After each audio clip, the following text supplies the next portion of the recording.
So we can get this started. First of all, welcome back if you're joining me again, or welcome if this is your first time.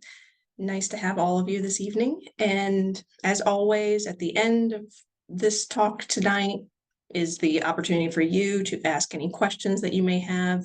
At the bottom left of your screen should be the Q&A button, so you can submit a question, and you can do so anonymously or with your name, whatever you find best. But before that, we'll get started on tonight's topic, which is progress over perfection, embracing balance in your weight loss journey. So remember to take a break. This, if you are joining me for a second or third time, this will look a little bit different, because what I tend to do at the very beginning of these presentations is to say, remember, the quality of your calories matter. But because the concept of this presentation, I wanted to put together because I wanted to have us take a break from thinking about the calories, take a break from thinking about all the little minutiae, and remember the big picture, if you will. So this is going to be a slightly different theme, but I hope that we can glean something out of it. So what we're going to talk about today, pressures as well as the negativity that no doubt you may have seen pop up while you're working on your weight loss journey. And also reiterating the fact that perfection and success are not the same thing. So you do not have to be perfect in order to be considered successful in reaching your goals. And I think that's important to emphasize, especially when we get so focused in on counting every calorie, counting every gram of protein. It can get lost. So I want to make sure that we can emphasize that. And also giving yourself grace. Go easy on yourself. Not every day is going to be a perfect day. I was hard on myself when I make these presentations, and I thought, that's not the theme tonight. I'm going to go easy on myself, and we're going to work with what we've got going on, and it should be good enough. But I will do a disclaimer here. I'm not going to jump too into the weeds about some of the mental aspects, because I'm not a mental health professional.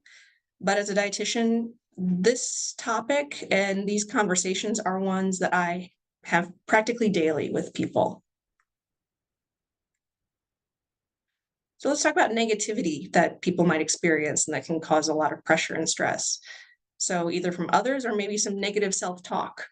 Someone once actually told me, yes, I've lost the weight, but I still feel like the person I was 100 pounds ago. And that can mean a different thing for a different person, what they mean by that. And we'll touch on that a little bit later, but they felt very strongly about not feeling worthy of all the progress and all the achievements they'd made. And that can be very tough to achieve more success in the future if you're already being hard on yourself for where you came from and where you're going. Also, people have probably heard chatter of, well, losing weight with these medications, that's cheating. Back in my day, or why not the old-fashioned way? And I think people don't realize how hurtful that can be, and also I think misguided. For a while there were people who would say you're stealing from the people who need it, which there were supply issues, but I wouldn't necessarily put blame on any individual person. And so thankfully there are no supply issues, so that should be a comment you probably won't hear any longer. Also, I've heard people talk about, well, the side effects. You should be concerned about the side effects. And even comments about, well, what about body positivity? I thought we wanted to be body positive. If you're trying to lose weight, what's that saying? What are you saying to others? And again, I don't think that's a very fair assessment. Body positivity, yes, no one should ever be discriminated against or made fun of for how they look or anything like that. But body positivity doesn't mean sacrificing your health, I don't think. And so anyway, from these types of negative talks, or even just what you might be saying to yourself, get-togethers or parties can be very anxiety-inducing. I also think, and this is probably what I encounter most often, is this pressure that seems to be put upon ourselves. And with all these words, and I tried to exemplify it with a word cloud here, probably running through your mind constantly. You're thinking about, okay, what food am I going to have? How many calories again? Did I hit that protein number that's written down? But no, I need to make sure that I'm still portion sizing or avoiding processed foods, or do I need to go with organic? All these words are sort of a word salad that probably can play in the back of people's brains. And also there's fear of making changes. Many times when we start on a weight loss medication, or if someone is just trying a type of diet, that's a change. That's a change from the daily habit that we've always had with food. And that can be causing fear for some people. Or maybe there's fear of not making the changes, because then there's that feeling and fear of failure. Well, what if I did eat something I don't think was healthy? What if I didn't, again, hit that number of protein? What if I didn't hit those calories? What if I didn't get enough? And all of that can lead up to a lot of stress. And I'm sure you're aware stress can actually impede our weight loss efforts because of cortisol production. And so all that stress and all that pressure that we're putting on ourselves can make it difficult to lose weight. So I want to try and offer some reassurance, and it can be different for each person what will reassure us. But I think, first of all, the fact that you've joined me here tonight at 6 p.m., where you could be doing anything at all, anything else except listening to me, you're here. And that's a big, healthy choice, something that you're doing differently than you've done before, since this is a very new presentation process. So that's already making a healthy choice. And also remind yourself the phrase, perfect is the enemy of good, as in, okay, I did this, it's not perfect, but is it good? Did I have a good day? Even if it wasn't a perfect day, you can reassure yourself that I focused more on healthy foods. I focused more on portion control, or I was able to choose more non-starchy vegetables than I have before. Was it a good day? I think that's very important. And also, when we're talking about being perfect or good, a lot of times it's about consistency. When you want to see success, if you want to see weight loss, it's not about doing it right every single day. It's about doing it right, mostly right, good enough, more days than you aren't. And the more consistent you are, the more that you can build those healthy habits, the easier it will come. And then you will see the success over time. Also, it's important to remember the why, as in, why are you on this journey now? Why do you want to lose weight? What are we focused on? Reminding yourself of those motivations. Is it for family? Is it for personal health? Is it for any other number of reasons? Focusing on that can help you see the big picture instead of looking at those little setbacks that you might encounter here and there. And also, we got a couple quotes from some actual patients who go to Premier Weight Loss. And I think it's good to hear from others who've been on this journey and also reflect on your own positive changes. Some common quotes are, now I know what hunger feels like. Before this, I would just eat. Or this is how normal people see food. And these two people, or these two quotes, indicate that there are positive changes already happening. And so look at your own self and changes you've made. Do you feel like you are healthier than you were? Have you made more consistent changes toward being healthy?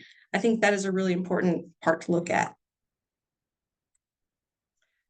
So if we can think back to probably one of the very first slides here, let's reframe some of that negativity. So what about the people who say using those medications is cheating? Well, you can say to them or to yourself, are people who take medication for their blood pressure cheating when they use a pill to help them? It's not fair for people to say this type of medication is cheating and this type of medication is not cheating. We're taking medications for our health goals. And I don't think many people take medicine for fun. Or to those who say, well, what about body positivity? Even though I touched on this slightly, I love my body. I want to take care of it. I want to make choices that are going to make me healthier. And so losing weight for one's health, it shouldn't be seen as anti-body positivity. Or to someone who might say, I feel like the person I was 100 pounds ago. Well, to that person, I said, that person from 100 pounds ago recognized their worth and that they deserved to be healthy. And also, a number on the scale has nothing to do with your value as a person. And I think even though we all intrinsically know that, it's helpful to be reminded of that from time to time. So again, try and reframe that negativity into the positivity. And also, this is your journey. You don't owe anybody an explanation, really. And so in the end, it's all for you. So we've already come to the end of this presentation, but what do you think? Feel free at this time, if you want, to share a story on dealing with this topic in your own life. And of course, I'm here to answer any nutrition-related question that may come to mind. Does anyone have any questions or any concerns?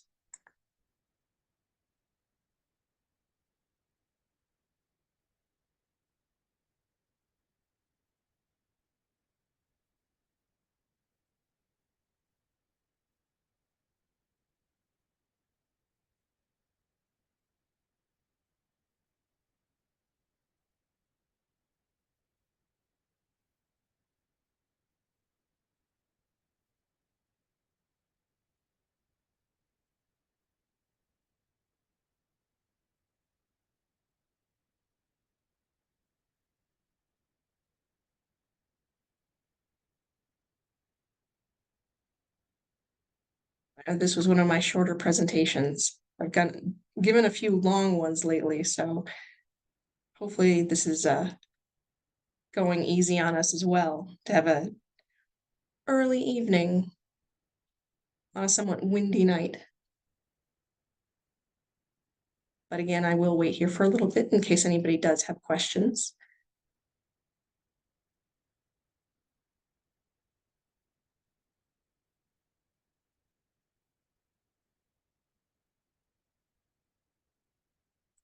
Okay. Oh, wow.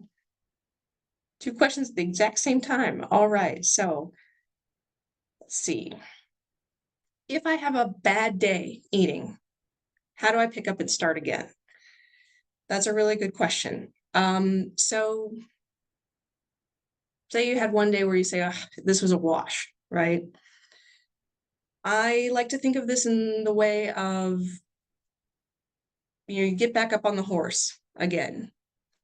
It's very easy to feel defeated, but we've all had bad days eating, or sometimes we might be sick and not just unable to eat. Does that mean that it's all over? It's about saying there's U-turns allowed. Okay, today was bad. What was bad about it? Did I not do this right? Did I not do that right? What can I do differently? And even if you can make one change better the next day, if you can say, yes, it was all fast food, all restaurants. Okay, well, what about this next day? Say you're out traveling, you don't have a choice but fast food and restaurants. What's nearby? Is there a place like a Chipotle that has more fresh food or more non-starchy vegetables available? Is that something that's appealing to you? Or if you have just a day where nothing sounds good, I think sometimes it's best to say fed is best sometimes in these situations, because I would rather someone eat something versus eat nothing at all. And also, maybe if it's just, you don't want to assign blame or shame to food, right? Food is to fuel us. So you can think, well, I could have a better day. But what did I do right here? Or what was the nutrient value in this food? I'm trying to think of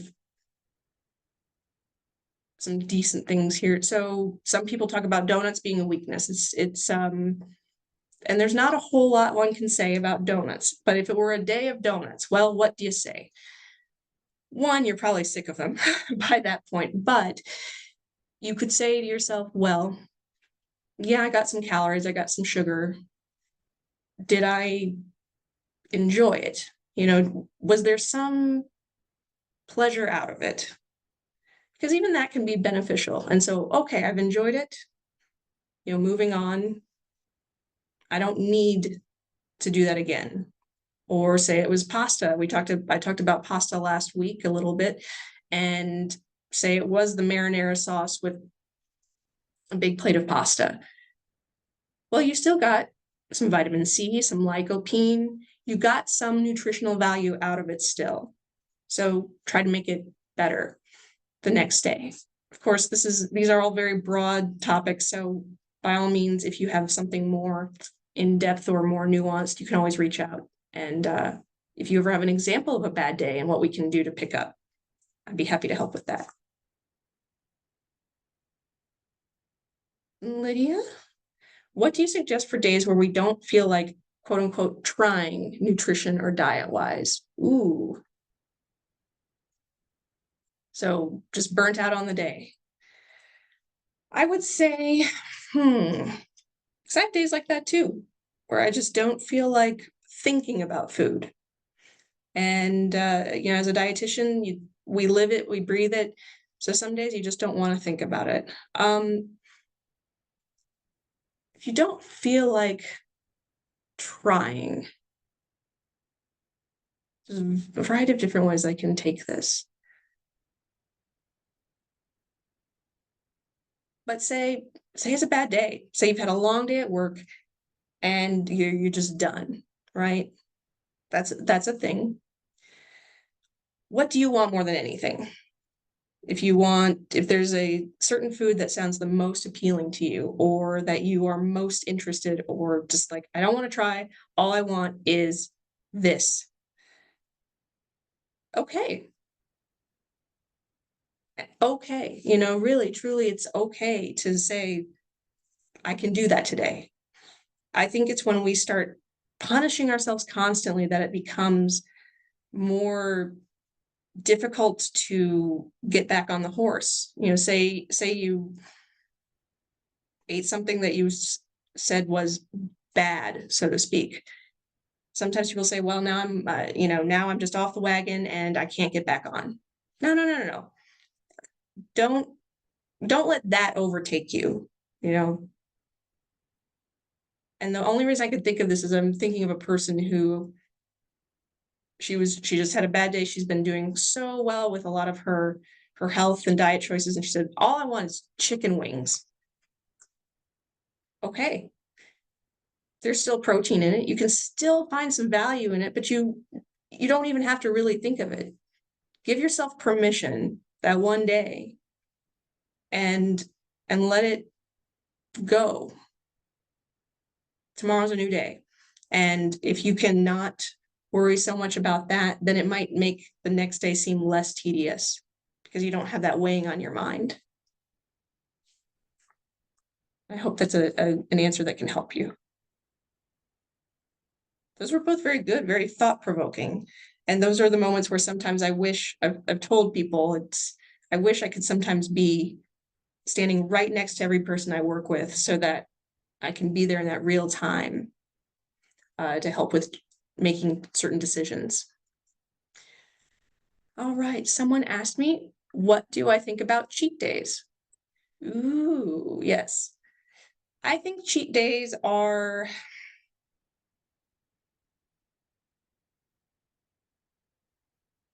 good for the right people, if that makes sense.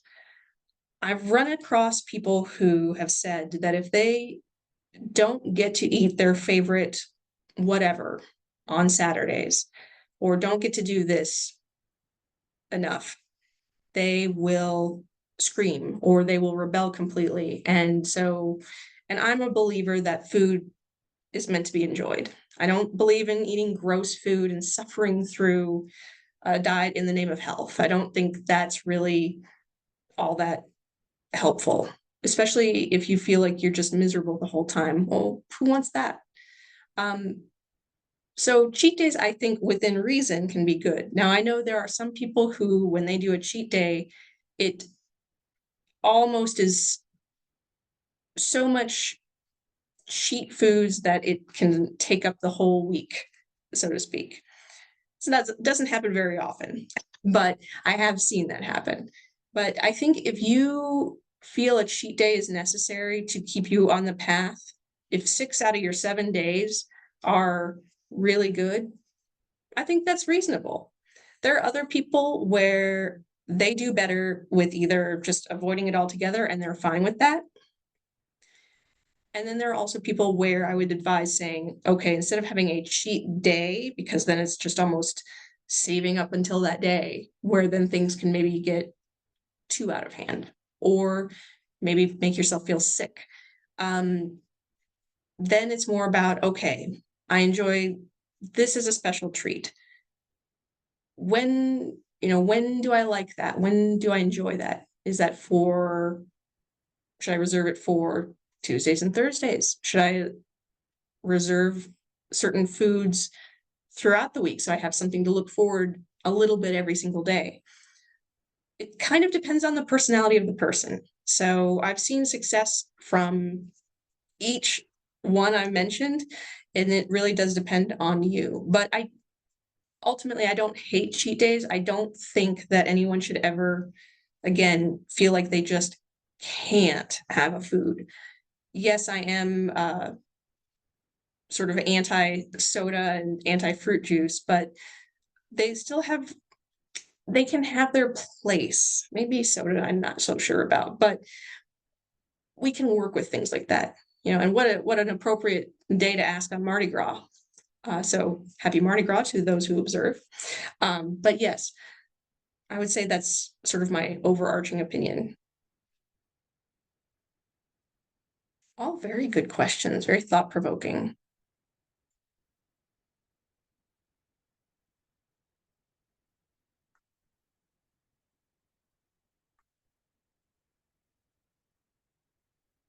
And I will mention, of course, these are broad answers that I'm giving with a wide brush.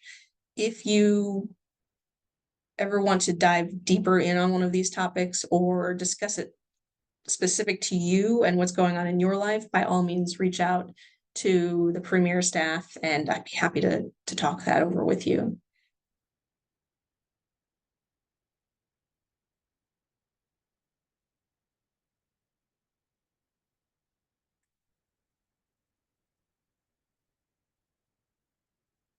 Let's see where we are. Wow. 3 questions and we're almost at the half-hour mark. That was impressive. Perhaps I waxed poetic a little bit here. But with that said, I don't want to take up the entire evening. Feel free again to put in your questions, but otherwise we may wrap it up about 5 minutes early.